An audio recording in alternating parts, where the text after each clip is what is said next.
All right, good afternoon, good evening, everybody. Welcome guests. Welcome my friend Scotty. Thanks for being here. I'll go ahead and call this meeting to order on September 26th, 2023, and ask the city clerk to please call roll. Commissioner Guess? Present. Commissioner Henderson? Present. Commissioner Smith? Here. Commissioner Wilson? Mayor Bray? Present. I'll ask Commissioner Guest to do the invocation and will remain standing for the Pledge of Allegiance.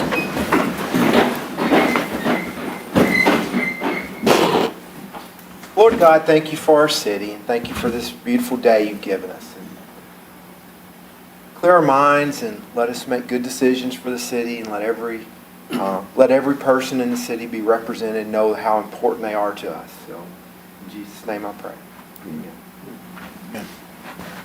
I pledge allegiance to the flag of the United States of America and to the republic for which it stands, one nation, under God, indivisible, with liberty and justice for all.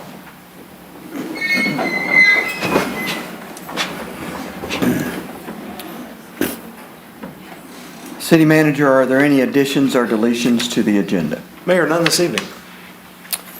So we have one public comment card that's been filled out, but I think we'll reserve that for possible of a public comment by this person after we make one of the presentations. So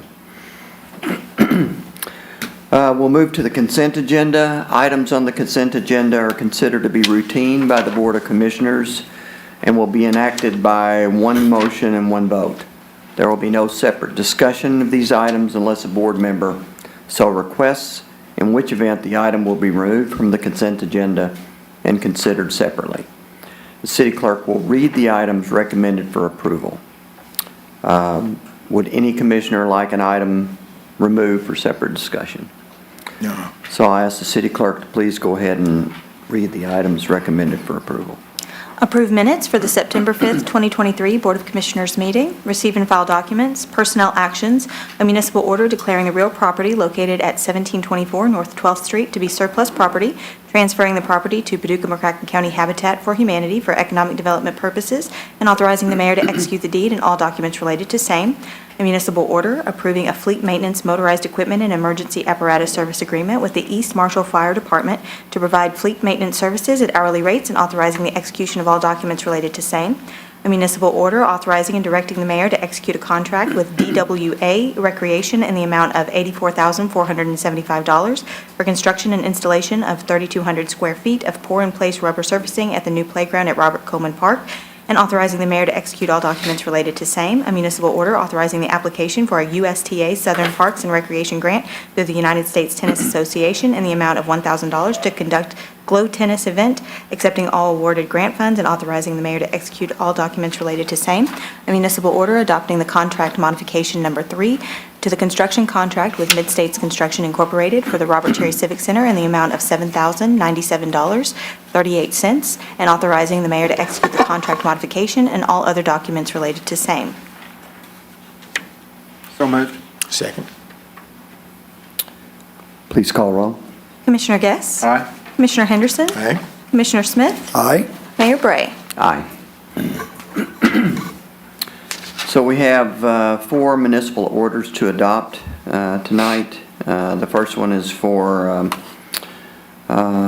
police body cameras and in-car cameras, and I'll ask the city clerk to please read that one. I propose motion that the Board of Commissioners adopt a municipal order entitled, a municipal order authorizing a 5-year contract renewal with Axon Enterprises, Inc.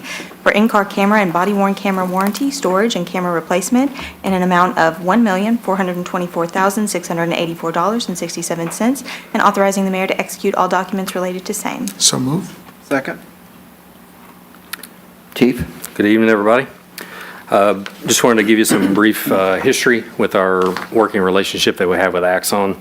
So the police department started working with Axon in 2015 when we started a body-worn camera program. We've renewed that contract for body cameras once. Since then, that was in 2019.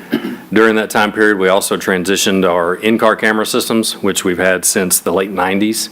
We transitioned that into Axon as well, and those two systems actually communicate together now, provide us with a lot more efficiency than what we had previously.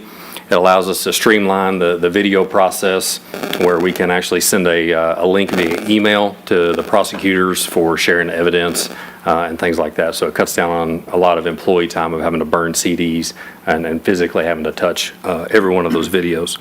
I would say that we've been extremely satisfied with the product to this point. It has a full warranty on it through the life of the current contract, and then this existing contract that you're set to vote on would also provide for the warranty during the entire time of that contract. So that warranties the camera systems and the other equipment that comes in the car with it as well. How long do we keep the stored information? Forever. Forever? Yes. Most of the stuff that we have, we follow the library and archives on retention, but with the video, we pay for unlimited storage with that, and that way we don't have to worry about going in and making sure things are deleted out of there and accidentally delete something that should have stayed for, like felony cases are required to stay for 80 years. Wow. Chief, is this a bid situation? Was this put out for bid? I think the first time that it was done, it was put out for bid. They have a proprietary software called evidence.com that all of that stuff feeds into. So this was not put out for bid this time since it was a renewal. When it was put out for bid, it was like 5 years ago. Yes. So in 2015, whenever we initially signed with them, I don't know if it was put out for bid then or if they ran that process. And then we researched the in-car camera systems in 2019 to see which had the best. But those two systems work together flawlessly. And my understanding is this is not a single outlay all at one time. Is this over? I Correct. understand this to be over a period. It's budgeted and it's over the course of 5 years. Okay. $300. Yeah, it's about $300,000 a year. just shy of $300,000 per year. Yeah. And that's something that comes out of the police budget.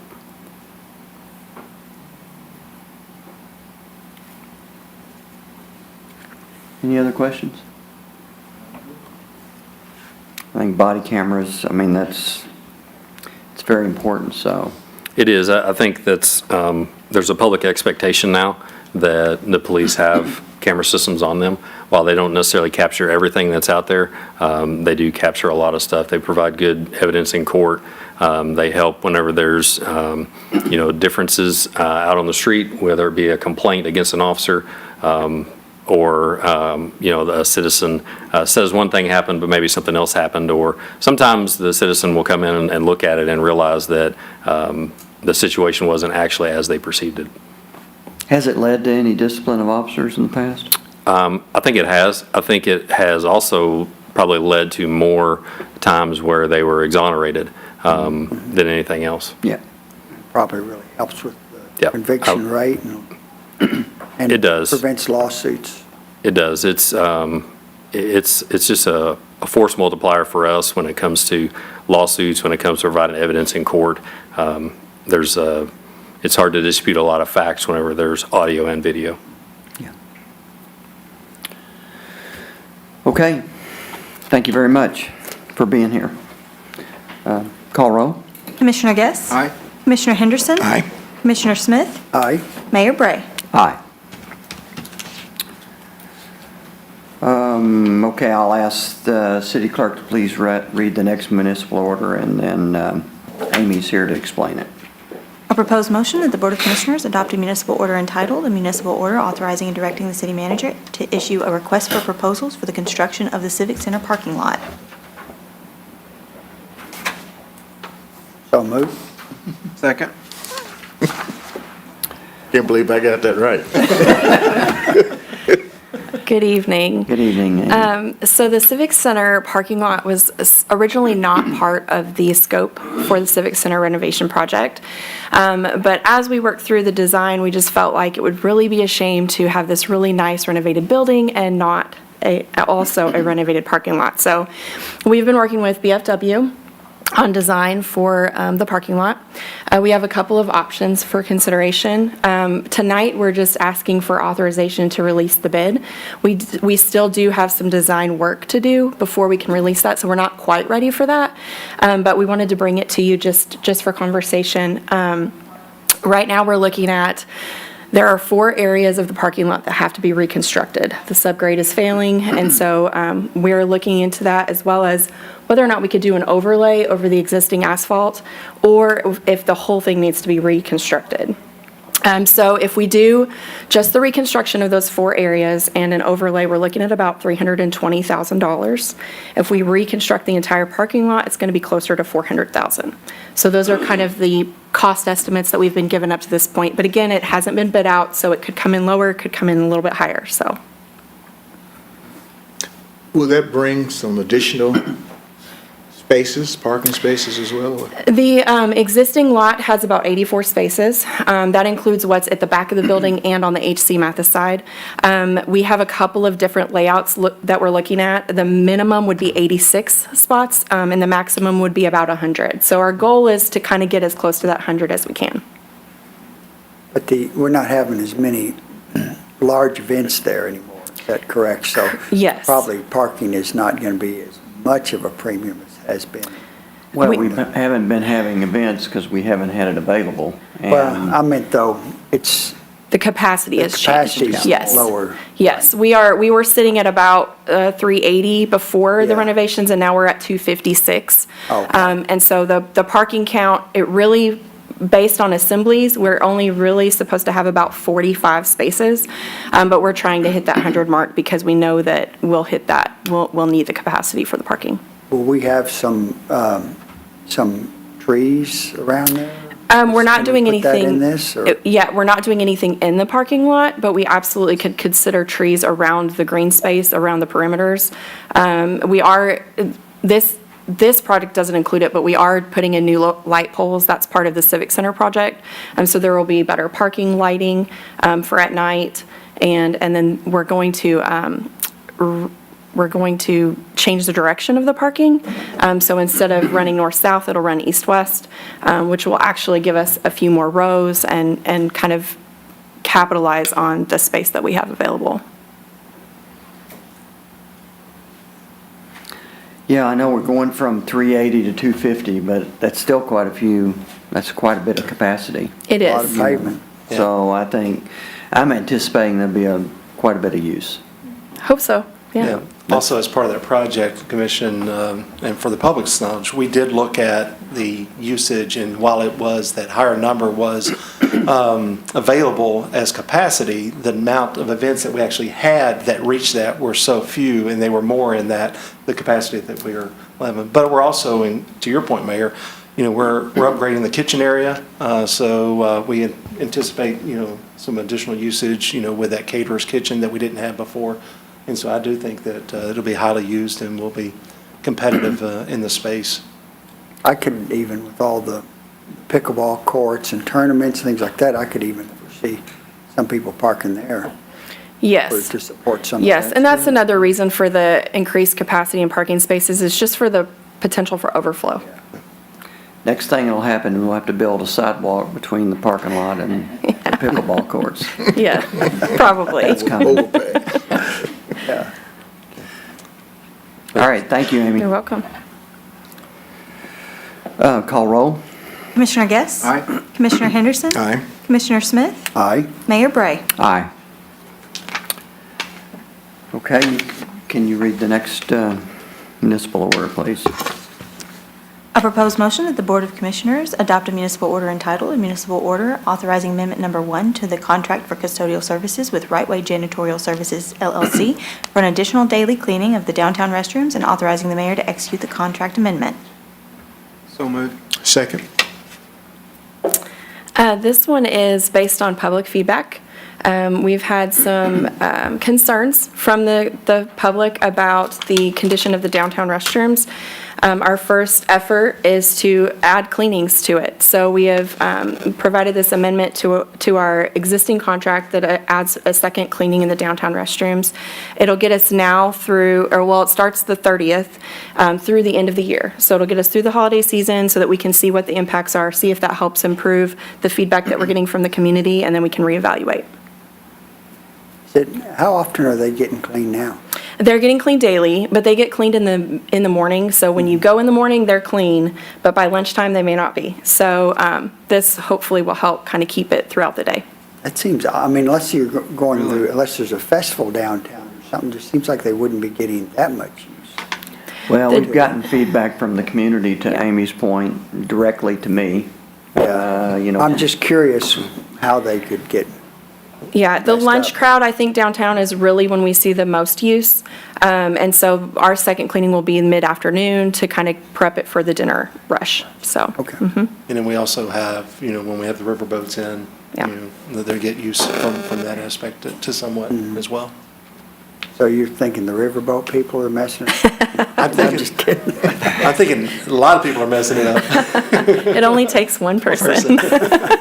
Well, But it's just the usage. a lot of use for the, for the bathrooms downtown is good, because that shows that people are down there, but they easily get, messed up, so Yeah.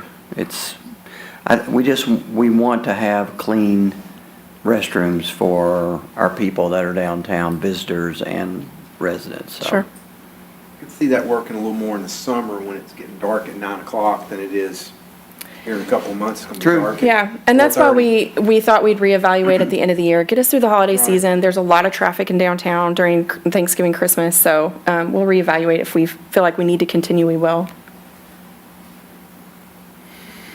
Okay, great. Thanks, Amy. You're welcome. Please call roll. Commissioner Guess? Aye. Commissioner Henderson? Aye. Commissioner Smith? Aye. Mayor Bray? Aye. Okay, the next, before our city clerk reads it, the commission has agreed to renew the employment agreement with our city manager, Darren Jordan. And we've had a lot of discussions about that. Darren's been here 2 years. We are providing him with an extended 2 years, so a full 3 years from now. And like I said, the commission had a lot of discussions about this. I had a lot of discussions with Darren, and we're pleased to be able to offer this tonight. So I'll ask the city clerk to please read it. A proposed motion that the Board of Commissioners adopt a municipal order entitled, "A Municipal Order Approving and Authorizing the Execution of Agreement to Renew Employment Agreement with City Manager Darren Jordan." So move. Second. Any discussion? If I may. Yeah, sure. So I'm very appreciative of this opportunity that was provided to come and be part of Team Paducah. Looking forward to the next 3 years. We've got a lot of exciting projects. We've got a great team in place, and glad to have the opportunity. Trish and I are both glad to have the opportunity to stay in the community and continue to help us move forward. Looking forward to it. Thank you. Thank you, Darren. Call roll. Commissioner Guess? Aye. Commissioner Henderson? Aye. Commissioner Smith? Aye. Mayor Bray? Aye. Motion passed. Congratulations. Thank you. Yeah. Thanks for staying. Appreciate that. Okay, we have two ordinances that we had first reading on previously, and they're up for adoption tonight. And I'll ask the city, first one's our tax levies, which we had an open forum, an open discussion about. But I'll ask the city clerk to please read that one.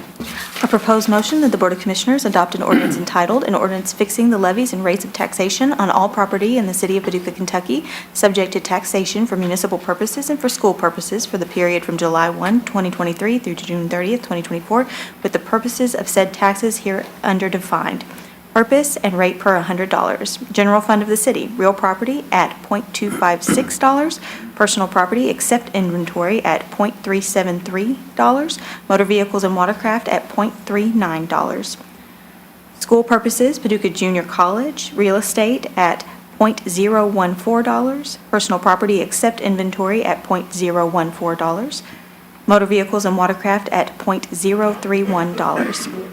The City of Paducah shall collect the following taxes for the Board of Education: Paducah Independent School District, real property at $0.846, personal property including inventory at $0.864. Property taxes levied herein shall be due and payable in the following manner: In the case of tax bills which reflect an amount due of less than $2,000, the payment shall be due on November 1st, 2023, and shall be payable without penalty and interest until November 30th, 2023. In the case of all other tax bills, payments shall be in accordance with the following provisions. The first half payment shall be due on November 1st, 2023, and shall be payable without penalty and interest until November 30th, 2023. The second half payment shall be due February 1st, 2024, and shall be payable without penalty and interest until February 29th, 2024. So moved. Second.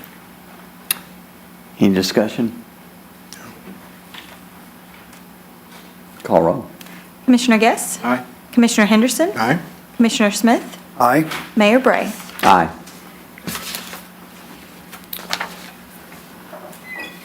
Okay, go ahead and read the second. A proposed motion that the Board of Commissioners adopt an ordinance entitled, an ordinance amending ordinance number 2023-06-8777, entitled, an ordinance adopting the City of Paducah, Kentucky annual operating budget for the fiscal year July 1, 2023 through June 30th, 2024, by estimating revenues and resources and appropriating funds for the operation of city government. This ordinance is summarized as follows, that the annual budget for fiscal year beginning July 1, 2023 and ending June 30th, 2024, as adopted by ordinance number 2023-06-8777, be amended by the following reappropriation.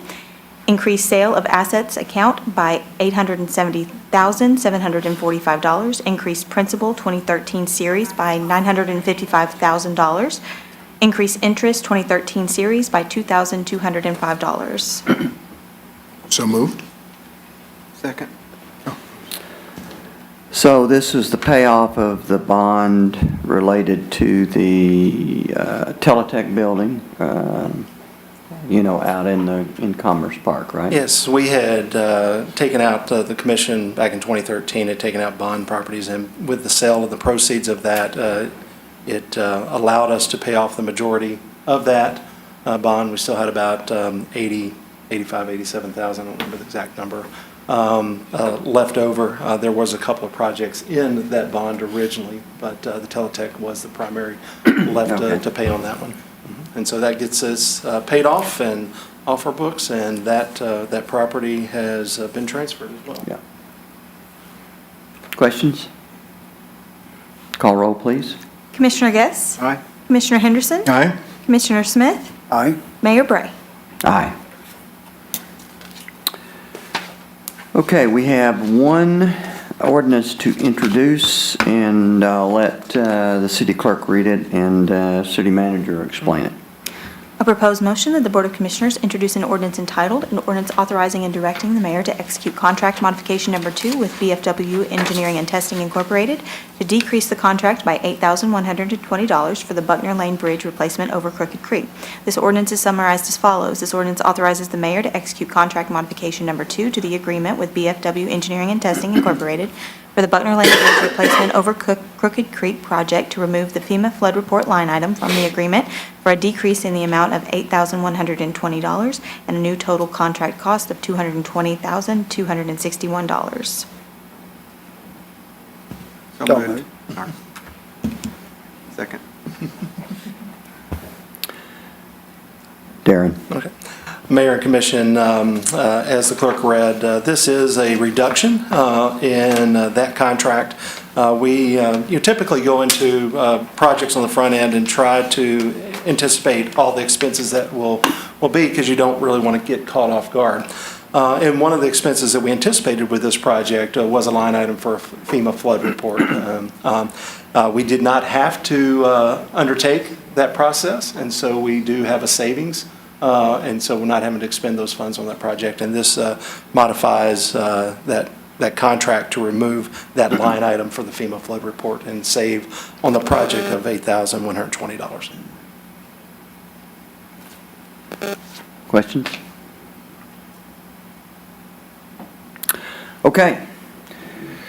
We will move, we have 4 discussion items.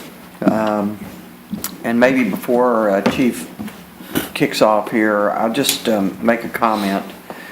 One of the things that this commission has been doing and will continue to do is throw some items up here really without a vote.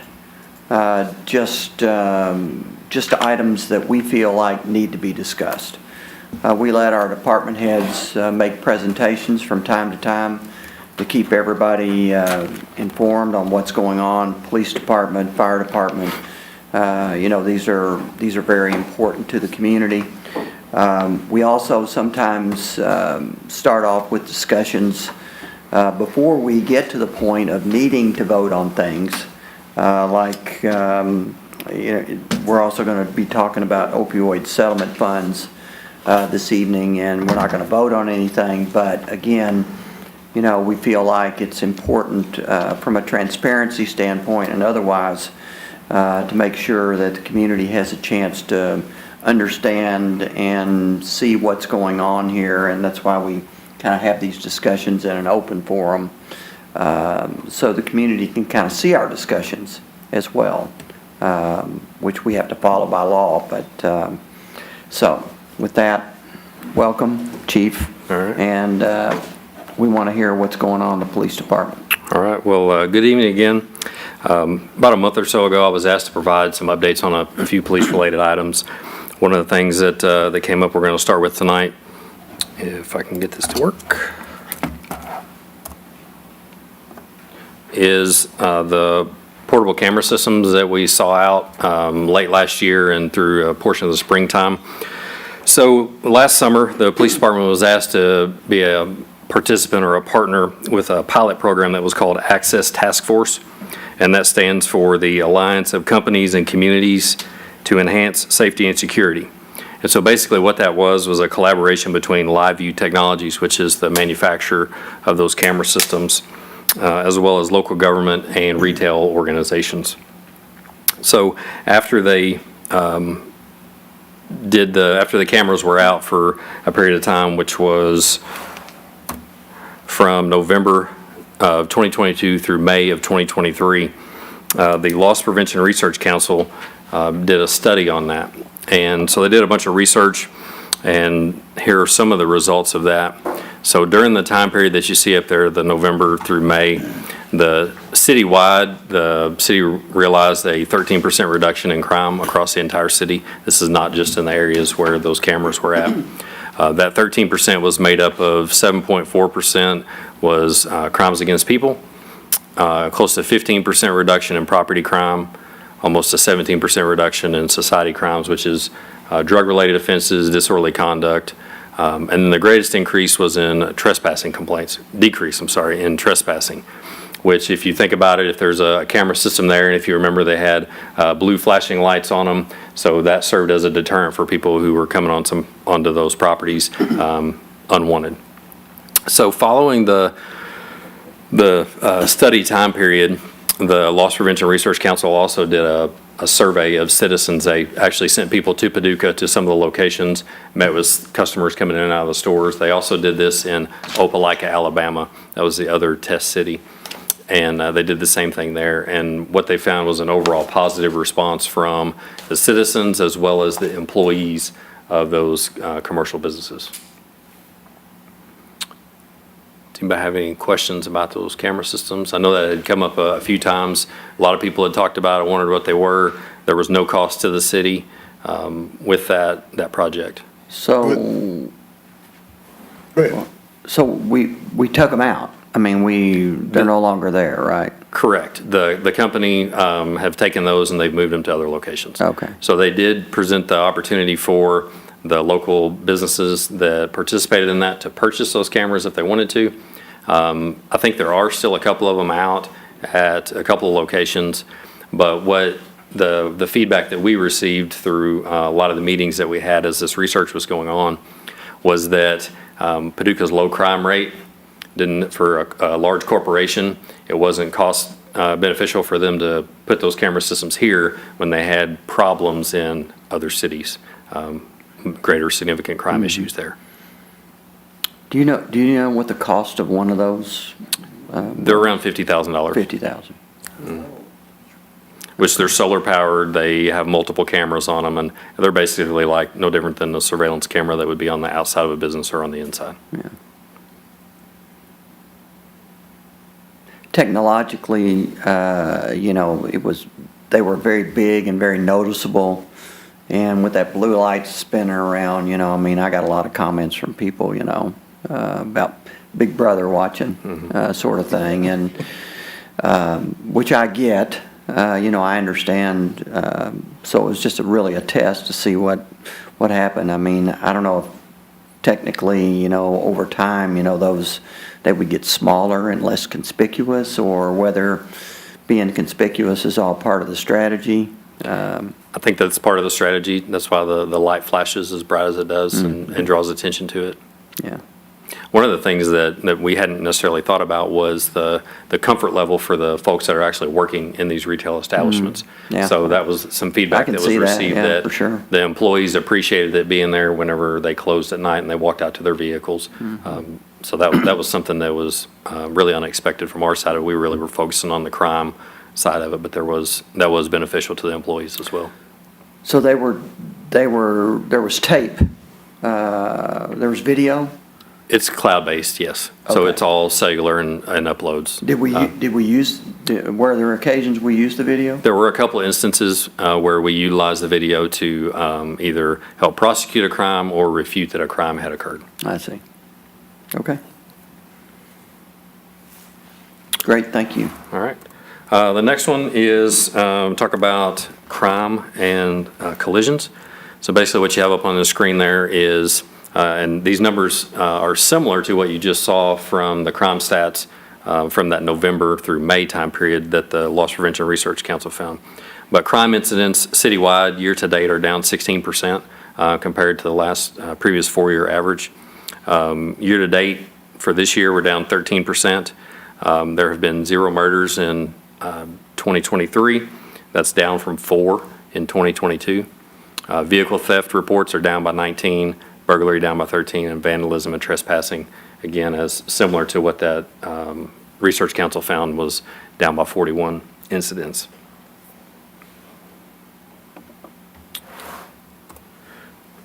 Taking a look at collisions across the city, which we call them collisions, a lot of people call them accidents.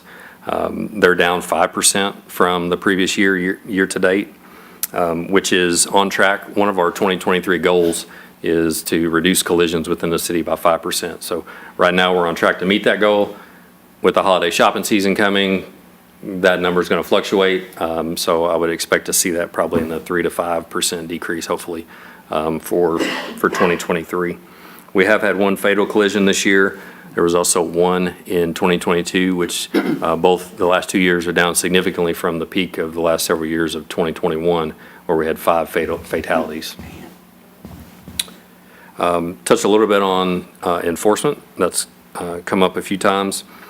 So we are up about 30% over the 4-year average on traffic warnings, as well as up about 28% on traffic citations as compared to the 4-year average. So enforcement is a priority within the department, and something we're going to continue to work on. Yeah, let me ask a question. I know like you said, there's been some discussion about that. Any feedback from your standpoint about increased enforcement, to good, bad, feedback from the community? I mean, Well, there's good and bad with it. Yeah. Depends on which end you're on. right. So I think there is a balance. There's a good balance between whenever you issue out a warning as well as you issue out a citation. That is the discretion of the officers. I think that sometimes traffic citations are definitely earned, and there's other times where a good stern warning can have just as strong of an effect on somebody as a citation does. Okay. So next up, we're going to talk about our neighborhood meetings. Yeah. So that's been something that we've been working on for the last few months. So we established this as a goal in 2023, was to get into every single neighborhood and facilitate community meetings. To do that, we needed some partners to help us with that, going into each one of these individual unique neighborhoods within the city. So we've partnered with several different churches, some of our schools, some local businesses as well, to host our meetings. Within those meetings, we have command staff with the police department attend every single one of those, along with our community engagement officer. And the reason that is, I felt like it was important for the chief of police as well as the assistant chiefs and the captains to be the ones in these meetings, so folks have the ears of the people that are out making the decisions within the department. And the primary focus of these has been really to listen, to find out what's going on within these individual communities. So there's a lot of things that we see on a daily basis, but we may not know and be able to drill down to a particular block or particular house that is causing a lot of problems within a particular neighborhood. And we hear a lot of things that are not just police-related issues. So we hear that on a daily basis. There's a lot of things that the police interact with that has absolutely nothing to do with law enforcement, but we're there as community servants to try to facilitate figuring out how we can help them with their problem. So Paducah has more than 50 different neighborhoods. They're all identified on this map, and that's how we decided we would try to tackle this initiative. So far to date, we've had 25 meetings in 37 different neighborhoods. We started in April. It's been a fairly aggressive schedule. That's A lot of of times we're meetings. doing 2 a week. It just depends on the availability of folks, again, to make sure that we have the right people there. So I try to do my best to attend almost all of them. There's been a few that I haven't been able to go to. But when we finish up, it's looking like we're going to have about 30 meetings, and it'll cover close to the 50 neighborhoods. Make a comment on, I attended our neighborhood meeting. It was excellent. Chief, I really appreciate you being there. You've got a great way, communicating, and it was really a very positive thing to go through. And people, everyone's going to have comments and things, but there were a lot of comments on the speeding and littering and running stop signs and things like that. And I think that's also, with increased enforcement, it's not just the chief deciding he wants to do this. It's the community's telling them that's what they want in their neighborhood. Great point. Yep. So that's just really a good, positive thing. And I just appreciate what you're doing. And it is a lot of work because you've got a staff of 4 or 5 people attend those. Yep. And on my neighborhood, I guess about 30 people showed up. And you guys are actually going to putting hangers on doors. It's a very labor-intensive thing, so it's not like they're posting something. They're also going out and wearing out a lot of shoe leather to get people there. So thank you. And I'll recognize Blake Quinn. He's our community engagement officer, and he's walked most of those streets. So I'll probably owe him a pair of shoes at the end of Yeah. this, but It's a lot of he is. work. He's doing a lot on social media, but also we felt like it was important to get out and go to the houses and put flyers on the doors. So we may not hit every single one in every neighborhood, but he tries to get most of them. Yeah, he's doing great. Yeah, he Yeah. is. He's doing a really good job. very good. Chief, when we began, we had started talking about neighborhood watches. Is that still a goal, or as you've gone in each neighborhood, do you think the neighbors feel like that's necessary, or So- just your meeting? Yeah, we started in Roland Town, Right. mainly because they were working to establish a neighborhood watch there already, and we wanted to support that, and then take what they were doing and model that across the rest of the city. So we haven't had a lot of individual neighborhoods that are interested necessarily in forming a neighborhood watch. There have been a couple of them, and so we're going to circle back to them and follow up, and the ones that were taking that initiative to get email addresses and get phone numbers in these meetings to try to organize up. Okay. Like Commissioner Smith, I think you guys are doing a great job. I'm excited when I look on social media and see there's a meeting. Yep. I couldn't agree more. So just for reference, that's the map there, and then that's what we've done so far.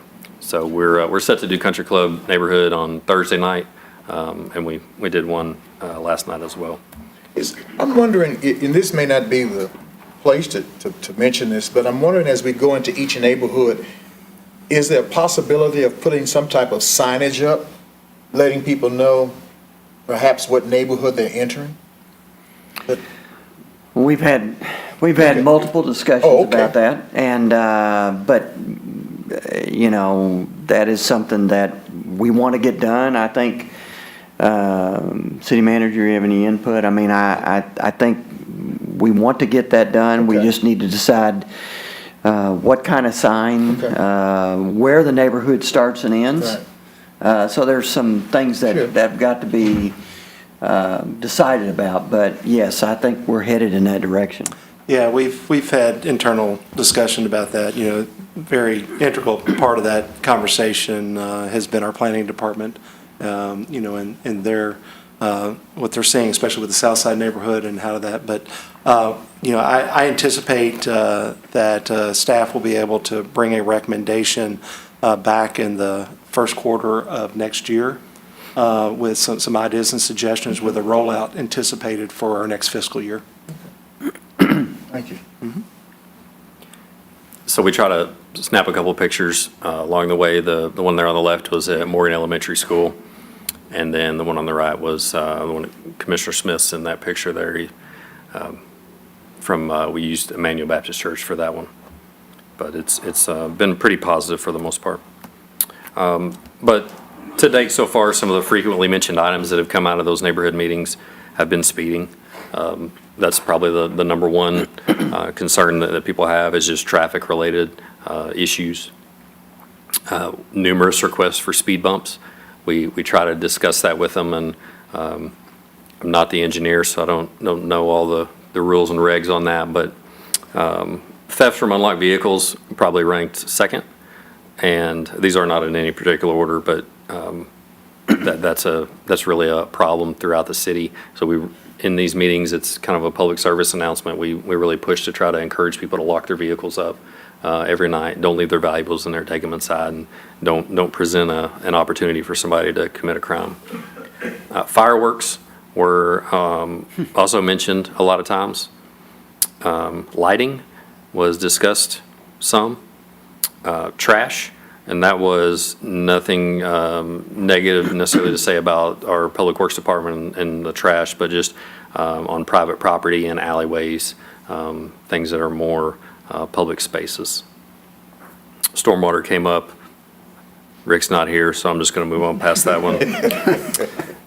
Drug activity was mentioned a few times, and then vagrants, homelessness, as well as some of the panhandlers. So.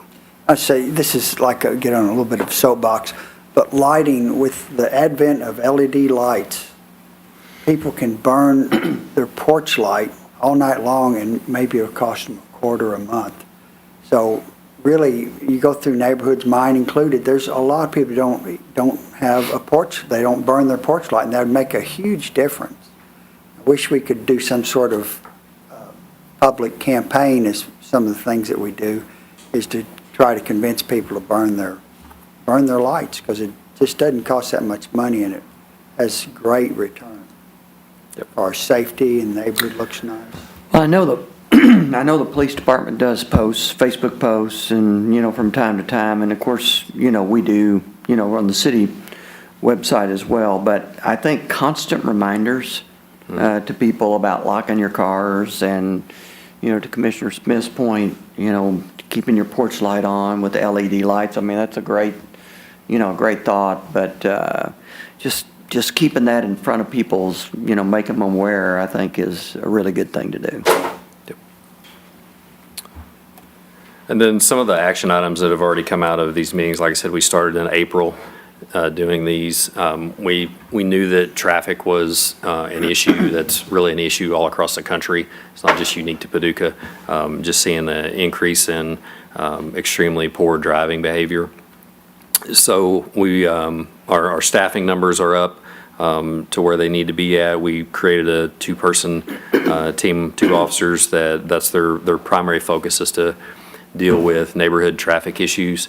So they split up and they go into different neighborhoods all throughout the day. And that's all they focus on. They don't respond to calls. So we've got them dedicated to that, as well as, just that department-wide emphasis on traffic enforcement. And then we share a lot of information with the other city departments. So whenever we start the meetings off, we have a business card that I believe it was Michelle Smolin put that together for us that has the city app on the back of it, the city services that are available there. We share that out and encourage folks to download that app and utilize those services as well. We also give them a Crime Stoppers tip card so they can, submit in information if they want to. And we also present them with a copy of our annual report, just to share that information and be transparent with them about what's going on within the police department. Chief, are we talking any about some of the police officers getting out of their cars in communities and walking those areas on a regular basis? Yeah, they do whenever they're not on calls. So they are getting out. We actually have a call type in our 911 center called neighborhood walkthroughs. And so they are doing that. Yep. And then lastly, I added this in, it's not on the slide, but we were just approved for a grant that we had applied for earlier this year. So these neighborhood meetings are kind of driving some of the focus on where we're going to put our resources. And this grant was to apply for radar devices, speed detection devices. And so we just received notification of that over the weekend, that we were approved to purchase some more radars to put them in the vehicles. So that will help with the traffic enforcement side of it as well. Chief, have we ever thought about one of our officers on a bike? We have bikes, yeah. Oh, we do? We do. Yeah, it's just up to this point. I guess we have thought about it then. From a staffing standpoint, we are currently fully staffed right now, which is somewhere where we haven't been for a really, really long time. And so it's just getting those staffing numbers up to be able to get people, free them up a little bit to do some of those other things, to be able to walk through the neighborhoods, to get out on the bikes, to get on the Greenway Trail and patrol that some as well. So without, just responding from call to call throughout the day. So we're starting to be able to do that, as well as backfill some of the vacant positions with our detective division as well. So I would think, downtown might be an opportunity for bikes, especially, on big event nights or big event weekends sort of thing. Yep. Yeah, it can be a challenge to, it's hard to ride a bicycle from downtown to the mall All right. quickly. Oh, for sure. So, if for some reason they were needed, we really have to have the people to dedicate to that block them off for a certain period of time. That way, if something is significant that happens somewhere else, they're not, 12 or 15 blocks from their vehicle, have to ride to that and get in a car to respond to something. You have to buy somebody a Peloton to get in shape. Strong word. So, that was all of the presentation. If anybody had any other questions. Thank you so much. Thank you, Chief. Thank you. Yeah, I just want to say that this community is very blessed to have the leadership in the police department, as well as the force that we have, and I'm glad to hear that we're close to back up to full staff, and the way that you guys take the suggestions from the commission, Chief, I appreciate that very much, and we're just very fortunate. A lot of communities have had issues with their police force, and we've had none or very, very few. Yeah.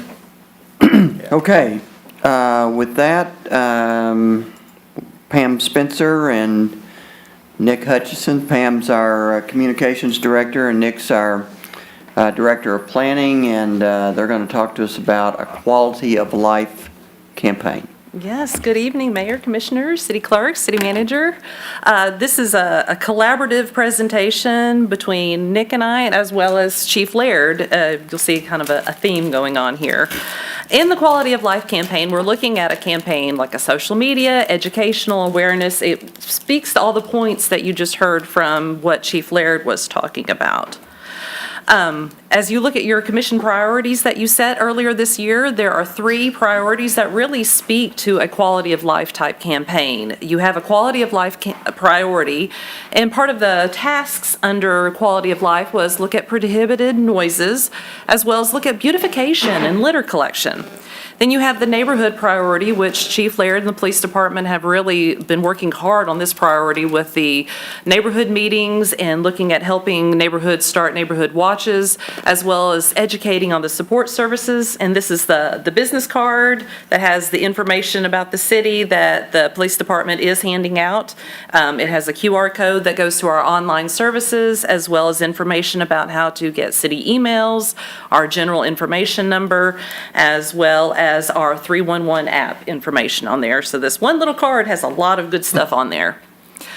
The other priority that this is addressing is our downtown priority, and that's why Nick is up here as well. We're focusing on the beautification of downtown, as well as supporting Main Street in all of their endeavors to create a thriving downtown. There it goes. So in recent discussions, as we've been meeting, internally, we always meet to talk about how to best find tactics to meet your priorities. And that this is kind of a culmination of some of those discussions. As well as recently, we've seen on social media some discussions about noise. I've seen on Nextdoor some discussions about people saying there's a lot of noise in their neighborhood, idling vehicles, too much traffic, and that kind of noise. And then we also had Commissioner Smith brought to us another city that was trying to address noise in their downtown area. So that's what got all of this started as this campaign, this discussion. So going to what Commissioner Smith brought forward was the town of Greenville, South Carolina. Greenville, South Carolina has been discussing for quite a while their downtown area as a problem in the fact that they are really promoting their dining outside in the downtown area, but there's a lot of noise due to vehicular traffic and just general noise in their downtown. So initially they thought, let's try a sign campaign. They have a noise ordinance, so let's see if they put some signs downtown, and they picked some huge signs. Huge signs. Here are 3 of their signs, and these are sandwich board signs that are about as tall as I am. And the message was, be proud, not loud, be seen, not heard, show off, but not show out. And realize, just be aware of the noise that you may be creating could be disturbing somebody as they're dining outdoors. So Nick did call Greenville and talk to them to say, okay, how is the campaign going? Well, the signs didn't do exactly what they wanted them to do. They're still seeing a lot of noise. So Greenville has tried a couple of other things. They also looked at police enforcement. Their noise ordinance, until recently, the police could not issue a citation or a warning unless there was a complaint. They couldn't do things on their own. So they did just recently change that in their ordinance. Another measure they looked at is trying to redirect some of their traffic downtown, because they noticed that Greenville was a place to go cruising. And so they were getting a lot of vehicles coming downtown that were cruising, which if you're trying to have dinner outside, it was hard to have a good conversation. So their latest measure, yesterday, they actually approved an amendment to their noise ordinance, which has to do with the police are now able to initiate a violation on their own without a previous complaint. But also they're measuring the distance from the source of the sound in a different way. They're now measuring 3 feet from the sound in the downtown area. Our ordinance is 20 feet. Our ordinance is actually a little bit stronger than theirs in the decibel level. They allow a little bit louder noise in their downtown, but they are measuring now from 3 feet. So they're trying some different tactics. So in researching Greenville, I started looking, what are some of the other cities doing? What else can I find out there that's a campaign that has to do with noise or quality of life type elements? So one of the places that I found was actually London, England. They had a campaign that they started after COVID when people were coming back to getting on their transit systems. And it was, I guess people were being a little pushy, a little aggressive, getting onto their transit systems quickly, maybe pushing people out of the way. So they tried kindness and be considerate to others, be kind to others. Some people take a little bit longer to get on the transit. Some people may have a disability that you may not see. So they tried a kindness campaign. Other cities I found very similar in a theme. Montreal was seeing a lot of noise in their parks, and they tried a campaign with, it's in French, but it translates to think of others. So they're looking at kindness and consideration. University of Southern California had a problem with, you think of a college campus, you've got people walking to class as well as people maybe bicycling to class and even skateboarding to class. So they try to, we are considerate, we are USC, that kind of campaign to try to encourage people, if you're on a bicycle, think of others. There may be people walking, so try that consideration. So all these are quality of life elements, but they're all picking a theme of kindness and consideration. So as we're looking at some of the things in Paducah, maybe we will want to look at a kindness or consideration campaign. If we go back to 2019, our neighborhoods actually did this. Jefferson Street did this. The neighbors got together and they ordered signs of love your neighbor. Just hashtag kind in Kentucky. Earlier this year, I did a smaller campaign for the city. It was more of a beautification campaign, but it did touch on some of these quality of life points. It was a 9 series of social media posts. I called it Lend a Helping Hand, Help Us Keep Paducah Beautiful, and it had like our logo with a helping hand under it, and there were 9 social media posts over about 6 weeks. Each week was a different topic. It could be excessive noise, it could be what to do with your abandoned vehicle, clean out the storm inlet. All of these things are actually codes. These are part of our code of ordinances. So, and that did quite well. It had 26,000 reach on social media, and it was just 9 single social media posts. So what we're proposing in Paducah, after talking to Nick and the city manager's office, we're looking at maybe a kindness and considerate campaign. Considerate and Kind Paducah. So that would be the umbrella campaign, which all of these elements would be under, like noise and cleaning out your storm inlets. All of those things would be under this kindness campaign. Length could be 6 months, kind of depends on how many elements we want to attack. Monthly tactics could be pick one element, say storm inlets. Do a monthly news release about the benefits of that, and then some social media posts, more than just the one that I did earlier this year. An enhanced tactic would be maybe some signage, billboards, some paid advertising. And that could be for the things like what Commissioner Smith brought up about noise. So maybe that would be the enhanced tactic. So in trying to develop an image, well, before we get to the image, here are some of the different elements. These are some of the different elements, the ones that I briefly talked about earlier, as well as maybe proper planting of trees. We could talk about recycling. There's so many quality of life elements. And so that's where I need your feedback of which ones are the priorities for the community for these quality of life type things. So the image that after Nick worked on some imagery, I worked on some imagery, and I think we just pulled them both together, a considerate and kind Paducah. So of everything that we would push out, try to have this imagery in there, in this language, being considerate and kind Paducah. An example for like the noise, this could be something like a billboard, reducing noise pollution. We are a considerate and kind Paducah.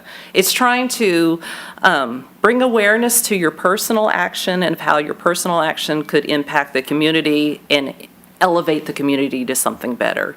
So with like noise pollution, it could be information on the website, like a noise page. We have a noise ordinance, but there's not a page on the website explaining all the noise information. So that would be something that we could point to the code, talk about what is noise pollution, how you could protect your hearing, and even get into the environmental side of how you can plant sound barriers around your property to reduce the noise that may be coming onto your property level. So this is an example of an enhanced tactic.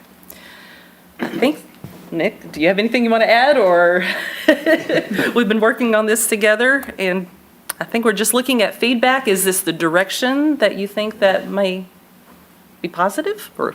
I love it, so move it, let's do it. What do you gotta do? I really like, I love it. you guys really did a lot of work on this, and I really appreciate it. Thank you. Absolutely, absolutely. I guess the feedback that I would, if you just want to email, what are some of the tactics, not necessarily tactics, the quality of life elements? Like, is it noise? Is it storm inlets? Which ones do you think are some of the priorities that we should focus on? Because each one could get a month of information pushed out about it. We could come up with a huge list. I think I have Actually, 11 up there. I don't think 11 or 12 would be, you could just continue continually, I'm not talking about billboards, because that's a lot of money, but Right. you could continue just rolling through them, because Right. it's something that always needs to be done and needs to be brought before people. But maybe it loses its, you're the marketing person, I know. I mean, maybe it would lose some of its oomph if it's on all the time. But that's the beauty of some of these elements. Each month, it's something different. Yeah. They all hit a different interest level. So I think that it's something that is worth repeating, a lot of the information. And then I end up learning a lot, like storm inlets. I didn't realize we have 6,000 inlets around town. It's a lot of storm inlets. That's why we need the community to help us. So it's a lot of awareness.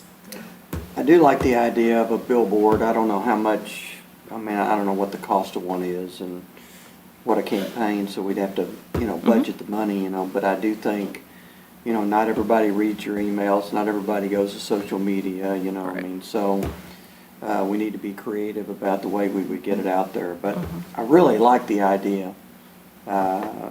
Noise, in our downtown area, we have people who are living downtown, and then we have events. And, having those two groups, work together, I think is important, in the future. And so a kindness and consideration campaign is, I think is, maybe could hit a chord. Good. And again, always partnering with churches, getting information out, letting us get that to our congregations. I mean, because some are not on social media, some are not, they just, bring it right to where they are. And, yeah, I love the idea. I think kudos to Nick and to you. Kind and considerate Paducah, I'm ready for it. Right. I'm ready for a T-shirt or something. That's an idea. T-shirts. All right. Well, thank you. Yeah, I will, if I may take a moment to continue to brag on, Commissioner Smith, you began this conversation with us, and we're glad to have that input and appreciate it so much. But then we handed it off to our team, and as they always do, they rise to the occasion of bringing you something that you can actually have input, additional input and conversation. And Pam and Nick spent a lot of time doing that. Michelle was involved in that, and we had a good conversation, so thank you very much. Thank you. Thank you so much. Awesome. Great job. Thank you, Pam. Absolutely. Thank you, Nick. Yeah, we need to applaud or something. Okay, the next discussion item we have is a discussion around opioid settlement funds that the city has received and will continue to receive over time. And Lindsay Parrish has been our person that's kind of headed up this effort, so she has a presentation, and so I'll turn it over to you, Lindsay. Thank you so much. So tonight, we're going to talk about opioid settlement funds. Want to go over kind of what we're going to review tonight. We're going to talk about the settlement background, where we've been to date, how we've gotten to where we're at, the funds that we have received to date from settlement funds, and then projected allocations for the future, what we believe is coming to us in future settlements. And then I want to go over at a high level eligible uses for the funds. And then at that point, I kind of want to open it up to discussion. Mayor, I know that you have had some thoughts around this and some ideas for next steps. So at that point, I'll kind of hand it over to you to Sure. talk. So further background, in July of 2021, Janssen Pharmaceuticals and distributors, those settlements were finalized. That included $478 million that is coming to Kentucky over the course of 16 years. That amount is split evenly between the state and between local governments, like us. It also has some additional information in those settlement agreements, safeguards to prevent future opioid issues, establishing a clearinghouse to track opioid distribution, holding these companies accountable for that, and Johnson & Johnson is prohibited from selling and promoting opioids in the future under that settlement agreement. In November of 2021, we signed participation agreements. City voted to sign those participation agreements so we could be part of those settlement funds. And then we received our first payment from Janssen and the distributor settlements in January of this year. So this table is a little hard to read, but you do have printouts, so you can take a look at it. This basically shows our payments that we've received to date from those two settlements. You can see that we've received payments 1 through 3 from the distributor settlement, and we've received payments 1 through 5 from Janssen. Janssen, their settlement was set up so that their first 5 years of payments kind of hit all at once. And then, so we'll have a few years where we don't receive any more payments from them, and then those will start back up again. In total, we've received $576,000 to date, which has not been expended yet from those two settlements. Our next chart that I have up here, this is our projected amounts from those two settlements. And it shows you based on each year what we expect to receive. So in 2024, of course, Janssen, they've already paid up through year 5, so we'll receive nothing from them, but we'll get $105,000 from the distributor settlements. Over the next, from 2024 to 2038, we expect to receive $1,928,000 over that time period. That breaks down to somewhere between $105,000 up to $142,000 per year, just from these two settlements. So there are other settlements that are out there that we have not started receiving funds for yet. And those are, there's 5 additional settlements that were finalized at the end of last year, and that was with Teva, Allergan, Walmart, Walgreens, and CVS. Those settlement agreements are very similar in the way they are set up to the distributor and the Janssen settlements. Once again, in March of 2023, we authorized to sign participation agreements so that we could be part of any funds that were distributed. And then in June of this year, our Attorney General announced that funds are going to be released, and they're expected to get to the state and local governments by the end of this year. So we should start seeing those funds come in by the end of this year. I do not have like a breakdown of exactly how much that funding will be for those 5 settlements yet. It's still a little bit speculative, and based on those, each settlement is hundreds of pages, so we will, yeah. So would this be over and above the 1.9 million? Yes, it is. Okay, we just don't know. We just don't know exactly how much yet. Thank you.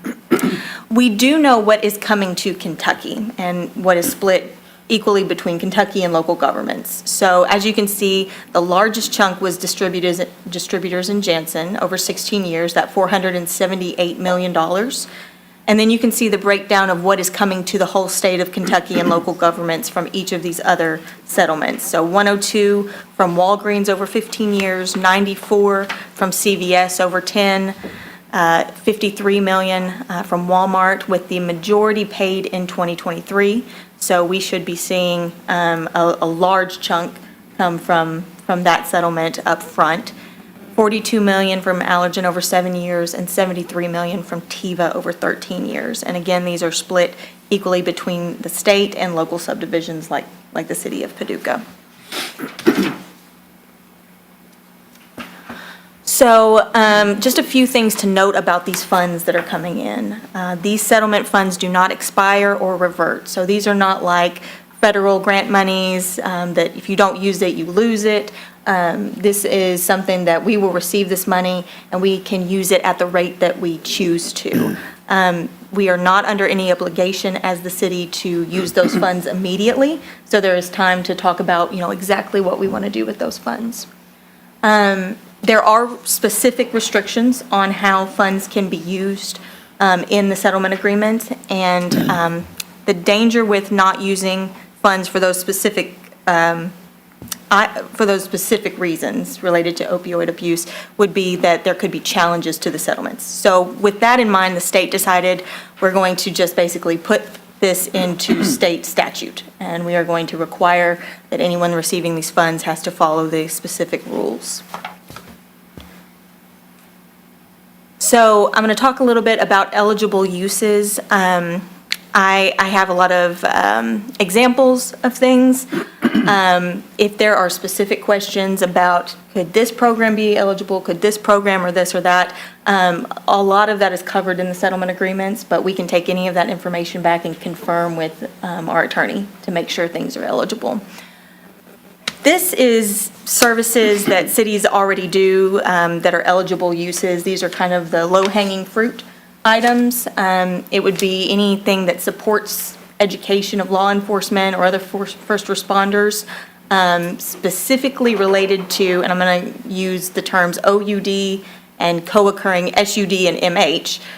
What that means is OUD is opioid use disorder, and then co-occurring substance use disorder and mental health issues. So either of those things could be, you could use funds towards. But it would either be something specific to opioid use, or it would be something specific to any substance use disorder along with mental health issues. Emergency response services, costs related to administering opioid antagonists, public education on opioids, and then take-back programs and destruction. Some examples of this would be training for law enforcement and paramedics and EMTs and firefighters and telecommunicators. The use of Narcan, protective equipment that is needed to fight overdose issues. Public education campaigns would be covered. We could use this for needle disposal programs and drug take-back programs.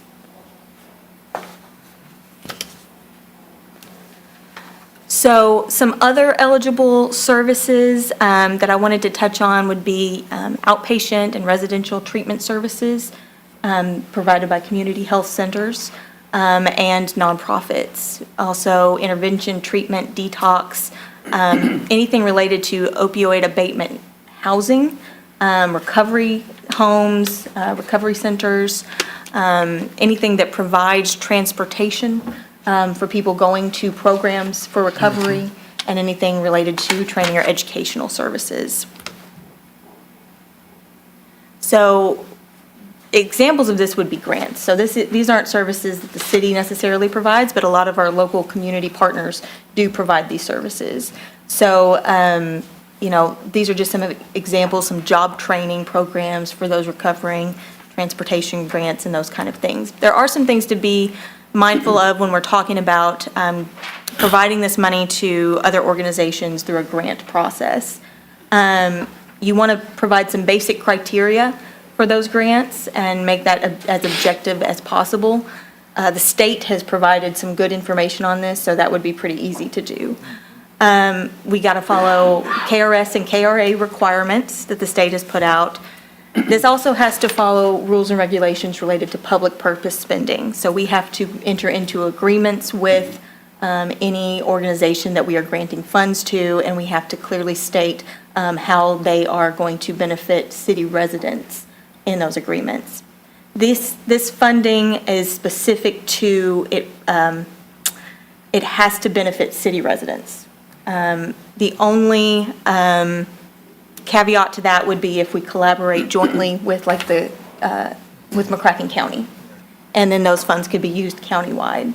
But we do have to specifically benefit city residents and show how we are benefiting city residents. If we use the funds just without commingling them with the... Exactly. KLC, I thought I would mention this. I've been to several trainings that they have put on related to this. They recommend allocating on a first-come, first-served basis based on minimum criteria. That's not a requirement, but I thought I would mention that as something they are recommending. There is a long list of other eligible uses. And I'm not going to go through all this. I put it in there in case you all want to look at it. But the only one that I will bring out specifically is, Mayor, you had sent some information about deflection strategies. That is covered and is specifically laid out in the settlement agreements. Without going into all of that detail, in a very basic way, every use kind of falls into two different buckets, and that would be prevention and then treatment and recovery. So, prevention as far as, education, youth education, early intervention, those kind of things in a prevention way, or treatment and recovery, counseling services, Narcan, treatment for pregnant mothers, then babies that are suffering from neonatal abstinence syndrome. The state has 50% of all the funds that are being allocated, and what they did with that is they have set up the KYOAAC, the Kentucky Opioid Abatement Advisory Commission, and their job is to distribute state funds. So they are doing that a couple of different ways. They have created one large program, and that is the Behavioral Health Conditional Dismissal Pilot Program that basically allows people who have been charged with certain nonviolent drug crimes to enter treatment instead of incarceration. So a large chunk of their funding has gone to that, and to date, they have distributed $8.5 million to grants. And local governments, we could apply for a grant too if we have a project that is in excess of the funding that we are receiving. We could apply for one of these grants. You can see all of the eligibility and information and what grants have been awarded on the Attorney General's website. So that pretty much concludes kind of the overview I wanted to get over. So I kind of want to hand it over to the mayor to talk about next steps as far as partnerships, either with McCracken County, nonprofits, faith-based community partners. You had talked about stakeholder input meetings and some specific strategies around that. So I'll turn it over to you, Mayor. Okay. Thanks, Lindsay. Great job, as always. Thanks. I appreciate all the research and the great presentation.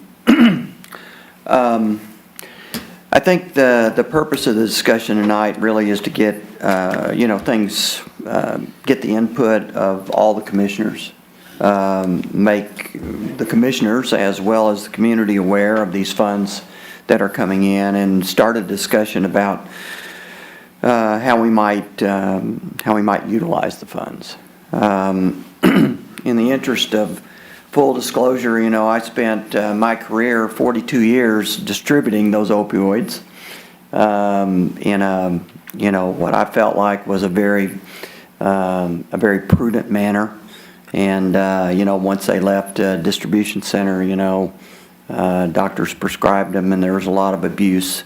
The distributors in my former company is, in addition, to the other two, ended up paying out big settlements. There's been a lot of people harmed by opioids. There's any number of television shows, Netflix, Hulu, lots of things. So there's lots of things going on out there, and lots of people have been harmed, and lots of people have died.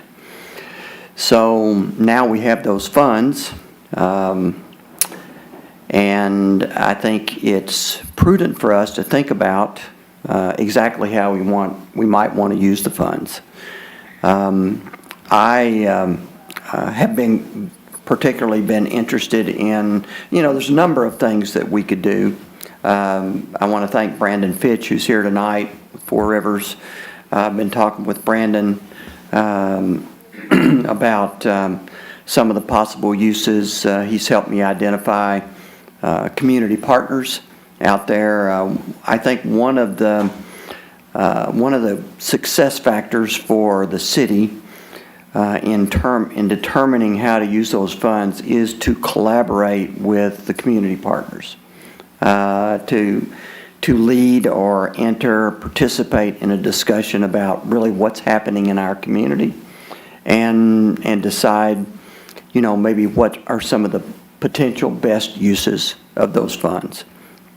Brandon shared with me a presentation that he saw at a meeting earlier this year, and I shared that with all the commissioners. I don't know if you had a chance to look at it, but there's one particular community in Massachusetts had used their funds for what they called deflection. And this was really non-punitive, identifying people in the community, that really had a need. And these folks worked hand in glove with the police department. So one of the things that we could do is we could develop a program, as a part of our police department, and have someone out there, trying to help identify folks that were in need. That's just one.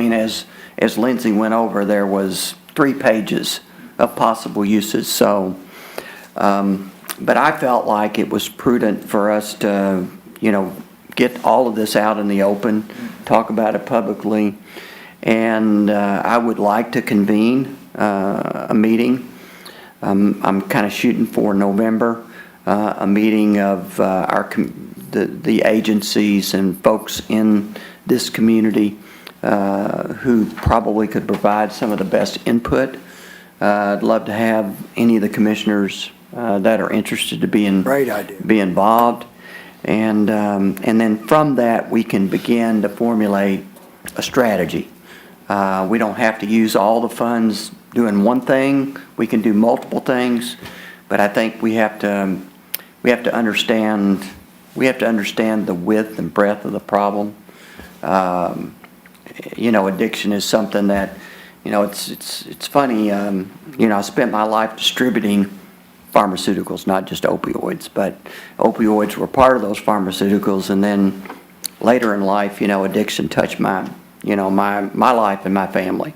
So I've seen both sides of it, and I'm telling you, it's a serious issue out there. So I've got skin in the game, and definitely would like to see what the opportunity is for our city to make a difference in the community that we call home. So I'll turn it over to any thoughts, discussion anybody else has. Well, prior to getting Lindsay's report, I had just written down some stuff. And, of course, Lindsay always does an excellent job. And tonight she has made me feel kind of intelligent because some of the things that she has written in her report, I just jotted down. And, of course, I wrote down partnerships with the faith community, and I thought we should certainly look at treatment and prevention and housing. And I see in Lindsay's report, she called it recovery housing. And I thought that's important. But as you said, Mayor, I wrote down the stakeholders. And as you said here, I think it's important that we the first thing that we do is begin to talk to people like Mr. Finch and other organizations who are working in this every day, and that we take our direction from the men and women who are out here doing it, working every day, and then we can go from there. So those are just things that I had written down to get some of the conversation going. I agree with all of that. I think discussion, because there's a lot of community partners, potential community partners, have expertise in this. The thing that makes me nervous is that we don't have expertise, but we need to acquire the expertise. And I see us as being able to funnel this money to those organizations that really know what they're doing. And so I think, but I like that idea about the deflection. I think that sounds interesting. So really, but it's going to be hard because there's got the city and the county, and how do you divide? This person is a city resident, so the money goes to him, and, it just seems very complicated. Yeah. But we just have to figure out, I guess, some of it too, see what the county wants to do too. I don't know if that's an option, but to partner with them for a bigger program. Right. Yeah. Right. I think in reading, preparing for tonight, I think in reading one of the challenges that several articles mentioned was that we do not find ourselves in the same position that the tobacco industry found themselves in some years ago. And that's a lot of just mismanagement and not being able to prove that the people who needed it got it. So I think, we're gonna have to have somebody guiding us. Commissioner Guess? I agree with what y'all, I mean, it's a lot to take in, but I think we need to depend on, and I appreciate we need to depend on the people that they do this 24 hours a day, 7 days a week, and they have. They have a history of doing it. I think we need to depend on them. It's a lot of responsibility on us to know where those funds are going, but I think we need to depend on these people. Okay, so next steps, from my perspective is to convene this group of community partners. And I've identified a few of them. There may be a few more that, that we need to identify. Also need to have a discussion with the county, see what their level of interest would be in terms of partnering, on something where the commingling of funds, could make a bigger impact. difference. I mean, it's enough money, to make an impact if we use it wisely. We could end up spreading it out to a lot of different agencies. There's a lot of agencies out there that could use the funding now. So it's, we just got to kind of go through that decision-making process, how we want to go about it. So. Another thought is, it looks like this has a 20-year timeline. It's going to be getting revenue for 20 years. But based on this settlement that's coming, we probably were looking at maybe, if it's done the way this way, maybe another $2 million before it's all the settlements done. So maybe $4 million over 20 years. So divide $4 million by 20 years. So you look at it, dang, that's $4 million, but it's got to last us. It doesn't have to last us, but. Right. I would just add that you have sent community partner names, a list of those over to me. So as we start to get this meeting together, if, we don't want to leave anyone out. If there are organizations that are interested in participating, please feel free to reach out to me. You can call me at my office or reach out to me by email, lparish@paducahky.gov, so that we can make sure that we include everybody. Yeah, we might have to rent Murray State Arena, to house all of them, but absolutely, I'm being a little facetious, but I know there's a lot of people out there doing a lot of great work, all of it necessary, and we don't want to leave anybody out. So, okay, thank you for that discussion, everyone, and from here we'll move to a discussion on firefighter employment contract. Chief Steve Kyle. Chief Kyle, welcome. Oh. Yeah, hold on just a minute. I'm sorry. We have one person that put in for public comments, but I believe it was for questions. Are you okay? I'm fine. Oh. That answered my question. I just Okay. wanted to know what we can- Sorry about that, Steve. Thank you very much for being here. That's all right, Mayor. Good evening to you all as well. I know you all are tired, and so am I. This will be kind of brief. There's not a lot to this. This is not something you haven't seen before, but I am going to pass them around. We have never had an employment contract in the fire department. As you know, my brothers and sisters in blue have had one for a long time. They actually have a statute that supports theirs at the state level. But things are changing in the fire service, and as our profession and industry changes, we're trying to adapt with it. The contract that what has prompted us to do this is we are now doing our initial entry training with the State Fire Academy. And it took the academy 2 rotations to figure this out themselves. But what do they do in case somebody drops out, leaves, quits, whatever the case might be? And so naturally, they said, you're on the hook. So I was like, oh, wait a minute, we need to rethink this too. We need to have somebody on the hook with us. So what we've done is we've crafted something with the legal boundaries that we have, because we don't have a statute that supports us like the cops do. to allow us to recoup that academy fee should certain conditions present themselves. We also leave ourselves wiggle room to not collect that fee in the event it's someone that just doesn't work out. They're not gonna be a good fit, they're not gonna be a good employee. Thank you for applying and starting, but we'll let you exit stage right, so to speak. But what we are seeing with the employees, or the employment, can't think of the right terminology I'm trying to use, but what we're seeing is folks are coming, they're getting trained, they're leaving and going somewhere else. And so we spent time and money sending someone off to the academy to get them trained, and we've got to start that process all over. So what this is this is a 5-year agreement that would put you as an employee on the hook for that $7,000 prorated over that 5-year period. And we've got clauses in there for us to let ourselves out, or let the employee out of it within that first little period there. If it's not a good fit, it's not working out, thank you for applying, move on.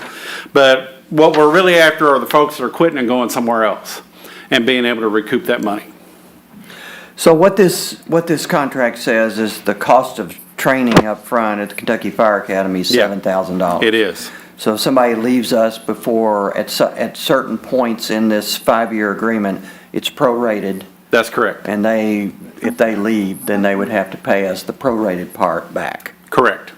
And that's happened to us more than once. It has. And I'm aware of that, and so I think it's a good thing because the training is expensive, and the person would not have gotten the job had they not had the training. Exactly. Not had the job, and there's many more costs associated with this, just other than that $7,000, but we're not legally able to get to that money, to get to those costs, at least not at this time. That's their wages too, right? Right, wages, time Which is spent with substantial. hiring and interviewing, and, we do pre-training leading up to them going to the academy, and then we spend more money on them after they come back from the academy to further train them. So, I mean, there's a lot more here than $7,000. It's just a starting place for us that we could grab hold of to get back, to give ourselves some protection over a period of time. Let them have some skin in the game as well. And so the discussion tonight is really just kind of preemptive, that you're working on this? No, we're done with it. Okay. It's been You're through the just- legal, it's been reviewed by legal, I presented to the city manager, but we didn't want to officially adopt this. And it doesn't require a specific action of you all, but we didn't want to put it out there without you all knowing about it as it's going forward. We wanted, that way, when somebody comes to you and says, hey, now I'm on the hook for some money here, you guys hired me, you'll understand why. Okay. Based on that, I'm supportive of it. I mean, I think it seems reasonable, fair really to all the parties. Chief also had, mentioned, the limitations to fire services across the Commonwealth without having the backing of a state statute. That is something that we continue to work on and advocate for as we go forward, and that, but that shouldn't preclude, this being adopted. But that backing that is offered to the police department, also has a caveat that if the former team member goes to another agency, policing agency, such as a sheriff's department, such as a school system now, which got changed in the last, that employer is actually on the hook to repay that. We don't have that backing out of state statute, so we would be the employee unless the employer said, hey, I'll pay that for you, but we don't have a way to enforce at this time without that state legislation backing. And it's written as such that if that does get written into statute, that this agreement covers that. Should something come available, then Right. they would be on the hook for it, but right now it's just the employee. If someone gets a real good job that's better than what we pay, it may be a year or two after they've done this, so this $7,000 could be less money. And so they could just pay it and And move on. and Right. without a. Right. I'm not sure how big a deterrent it actually is, but but it's the right thing to do. Yeah, it's just a little bit of recovery, and it's a problem that, see, there's a lot of discussion going on about it. I mean, really, for our industry, you're seeing it more with the folks that have EMS services involved. A lot of fighting over paramedics around the state right now, where they're hopping around from community to community, chasing the dollar, and after somebody spent that money for them. So it's just creeping into the fire service as a whole, and we're trying to stay current with industry trends. Okay? Thank you. Thank you very much. Okay, we're, city manager, any comments? No, Mayor, none this evening. Okay. So we're going to move into an executive session, but before I do, I just want to thank all our guests for being here, all those interested in the opioid discussion. Scotty, thank you for being here. And we always like to see visitors. Robert, I didn't acknowledge you. Thanks for being here. And Mina, I don't know that I know everybody by name, but it's great to have people here, participating, watching our discussions. That's what it's here for. And I will ask our city clerk to read the motion to go into executive session. A proposed motion of the Board of Commissioners to go into closed session for discussion of matters pertaining to the following topics: a specific proposal by a business entity where public discussion of the subject matter would jeopardize the location, retention, expansion, or upgrading of a business entity as permitted by KRS 61.810(1G). So moved. Second. Call roll. Commissioner Guess? Aye. Commissioner Henderson? Aye. Commissioner Smith? Aye. Mayor Bray? Aye.